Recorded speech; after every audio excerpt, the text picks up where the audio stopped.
talk about decision making, we have to understand, to make any decision,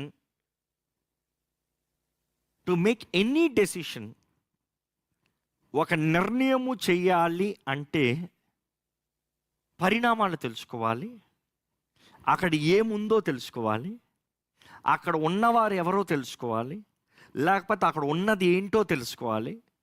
మన జీవితంలో కూడా నిర్ణయాలు చేస్తానికి సత్యం నేర్కొండాలి.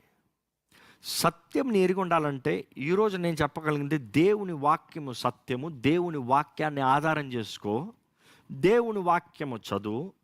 ఈ వాక్యమని మనుషుడు నీకు ఏ రీతిగా వివిధ రీతిలుగా బోధిస్తూ దీన్ని మ్యానిపులేట్ కూడా చేయొచ్చాము, కానీ నువ్వు చదువు. దేవుని ఆత్మ సహాయం అడిగి నువ్వు చదువు. ఈ వాక్యము మొత్తం చదువుతంలో ఈ వాక్యములో ఈ మాట ఏమని, ఎక్కడ, ఏ పరిస్థితుల్లో, ఎవరికి, ఎందుకు దేవుడు తెలియజేస్తున్నాడు, ఆయన ఉద్దేశం ఏంటి తెలుసుకో. దేవుని స్వభావము, దట్ ఈస్ గాడ్స్ క్యారెక్టర్. దేవుని స్వభావం, దేవుని